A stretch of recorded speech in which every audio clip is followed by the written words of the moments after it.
bienvenue sur la chaîne XTV Film. Aujourd'hui, je vais vous expliquer le film de science-fiction intitulé Restart the Earth. Au début du film, on voit une petite fille crier à l'aide au milieu d'une route. Autour d'elle, tout le monde court, essayant de se sauver du piétinement des bâtiments, d'être détruits par ce qui semble être des branches d'arbres. L'écran devient noir et une voix raconte la situation actuelle de la Terre. La voix dit qu'aucun humain n'avait imaginé qu'un tel événement puisse avoir lieu dans leurs rêves les plus fous. En arrière-plan, on voit que les bâtiments ont été investis par la nature. Le monde est désert et il semble qu'il ne reste plus aucun survivant humain. Les villes et les villages se composent maintenant de vieux bâtiments abandonnés qui sont rouillés et froissés. La voix dit qu'il y a 2 ans, sortis de nulle part, les plantes qui a donné la vie aux humains, tuaient tout le monde sur leur chemin pour conquérir le monde. Leurs branches ont englouti une ville après l'autre. En seulement une semaine, ils ont tué la plus grande partie du monde. De même, en un an, 80% du monde était couvert de végétaux. Cela fait maintenant 2 ans depuis la première attaque de plantes. Un homme du nom de Yang Gao et sa fille Yuan ont raté la dernière évacuation qui a eu lieu lors de l'attaque et ont été laissés dans la ville sans personne autour. Depuis, ils tentent de survivre seuls dans la ville abandonnée. Yuan est dans la forêt en train de regarder un petit chiot avec fascination quand soudain, son père Yang l'en éloigne. Il est en colère contre elle pour s'être enfui de leur zone de sécurité sans le lui dire. Alors qu'il la gronde, Yuan s'enfuit à la poursuite du chien. Yang la suit en lui demandant d'arrêter car c'est dangereux dans les bois mais la petite fille n'écoute pas.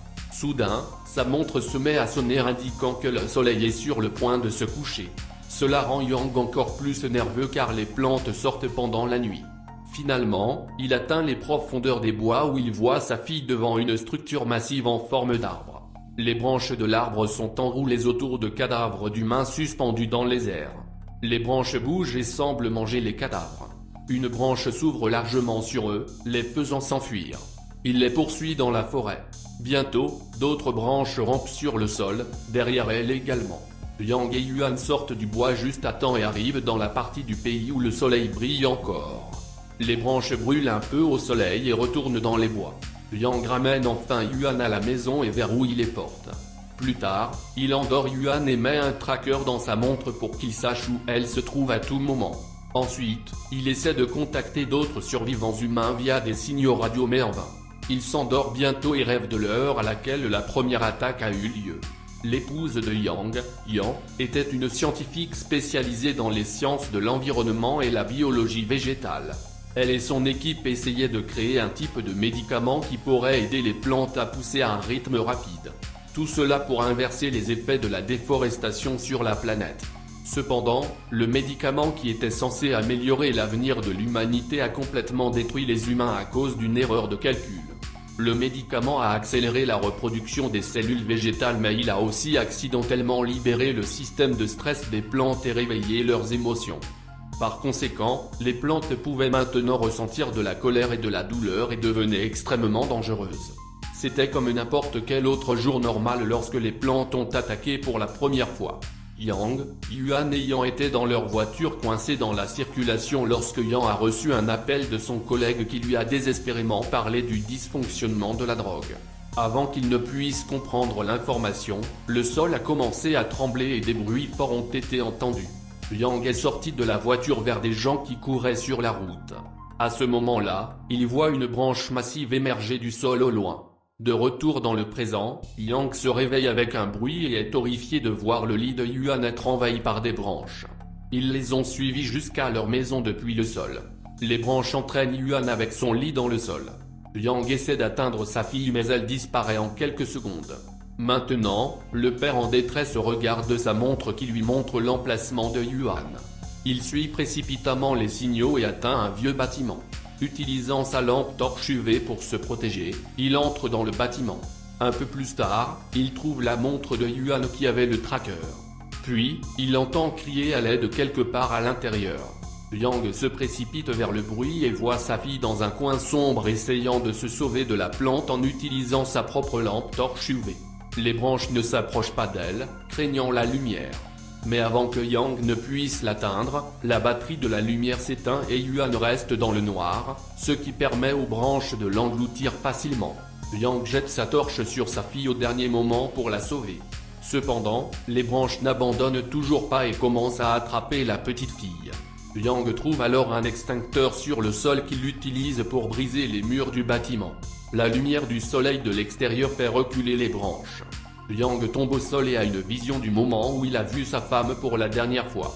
Après quelques heures pendant lesquelles les plantes font des ravages dans le monde, Yan emmène Yang et Yuan dans son laboratoire où elle leur dit que seuls les rayons UV sont la faiblesse de la plante mais qu'il n'y a aucun moyen d'arrêter la propagation car les plantes poussent à une vitesse exponentielle. Alors qu'elle traverse rapidement les produits chimiques, un mur à proximité s'effondre et une branche se faufile en attaquant la famille. Yang essaie de sauver sa femme et sa fille, mais Yang est finalement emmené. De retour dans le présent, Yang est toujours au sol alors que les branches des coins sombres de la pièce le traînent. Alors que Yuan essaie de sauver son père, un soldat nommé Limo surgit de nulle part et commence à combattre les branches.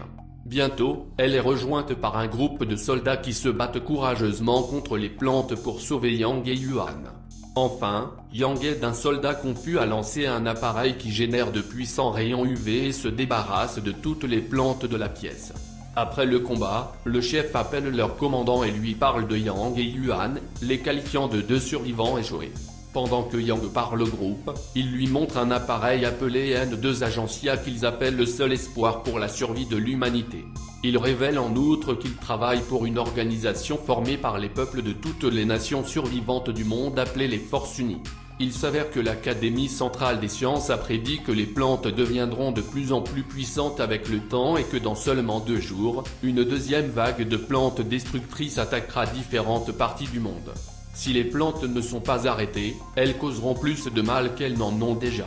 Par conséquent, les soldats, comme de nombreux autres soldats dans le monde, ont été chargés d'installer le dispositif Agencia susmentionné dans la racine de la plante afin que les plantes monstrueuses puissent être détruites dans leur ensemble. À ce moment-là, un soldat reçoit un signal sur sa tablette indiquant que quelque chose sous terre arrive à très grande vitesse. Tout le monde panique quand soudain, le sol s'ouvre et l'appareil qui émettait les rayons UV y est entraîné. Le chef des soldats, Yuan, Yang et Limo tombent sous terre avec lui. Ils sont immédiatement attaqués par les branches. Ils parviennent à se défendre pendant un certain temps mais ensuite, le chef de l'équipe est gravement blessé dans le processus. Avant que le groupe ne puisse aider l'homme, une énorme branche dangereuse s'approche de lui. Il ne peut détecter les gens que s'il entend un bruit, alors tout le monde se tait. Cependant, la branche se rapproche de Yuan, la faisant s'écraser sur une étagère à proximité et y laisser tomber quelque chose. La branche entend le bruit et attaque Yuan. Elle s'enfuit et est sauvée par son père quelques secondes avant que la branche ne puisse la récupérer. La branche ne s'arrête toujours pas et est sur le point de tous les tuer lorsque le chef blessé lui tire dessus pour attirer son attention.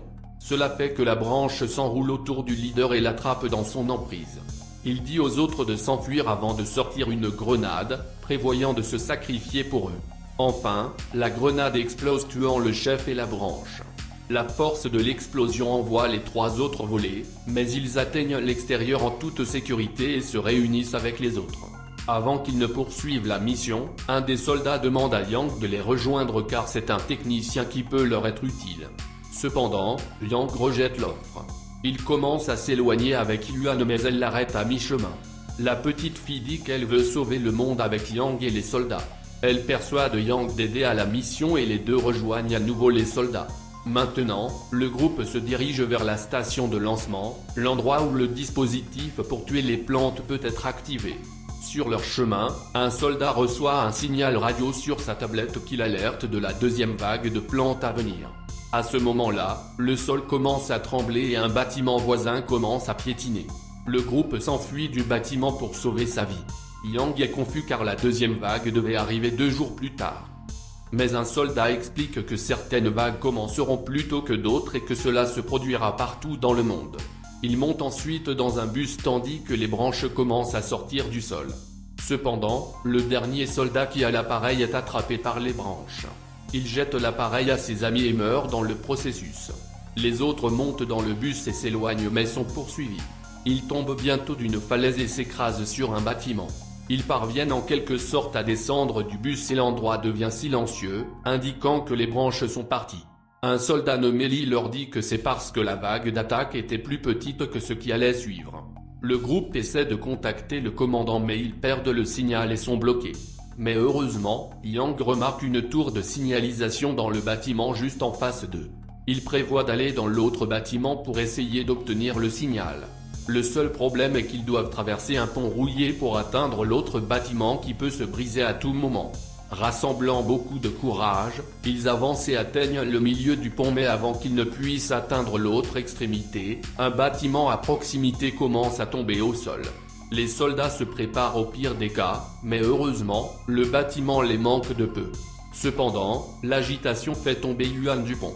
Un soldat nommé Lee la sauve juste à temps en s'accrochant à une corde. Yang tire la corde vers le haut pour les sauver tous les deux mais la corde commence à se rompre à cause du poids. Enfin, Lee lâche la corde pour que Yang puisse sauver sa fille. Il sacrifie sa vie avec un sourire sur son visage pour la petite fille.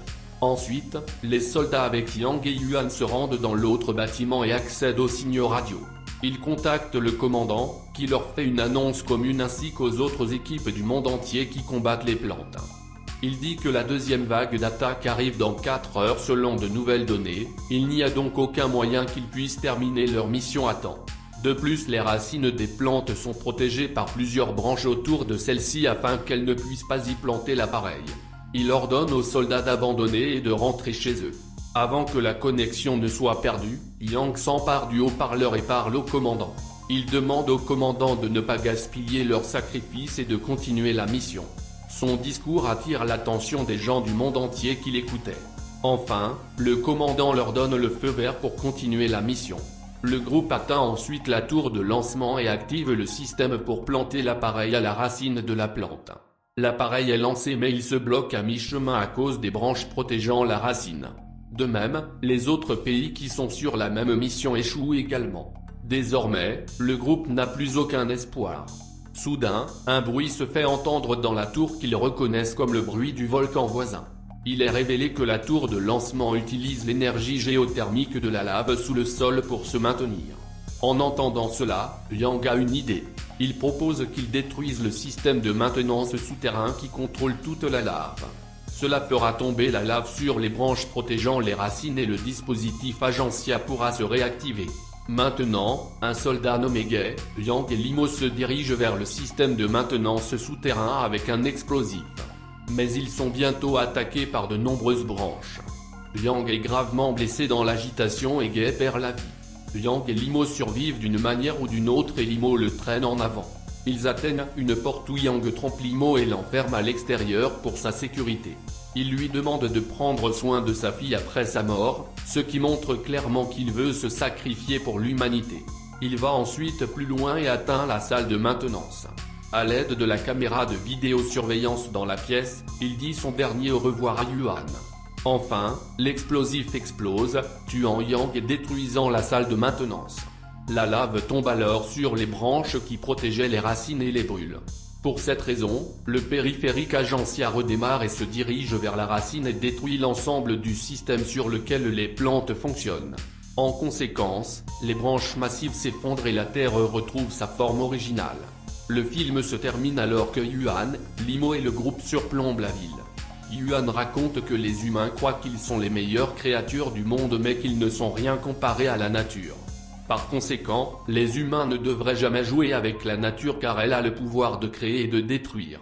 Merci d'avoir regardé toute la vidéo. Abonnez-vous pour recevoir les prochaines vidéos. Au revoir et à bientôt.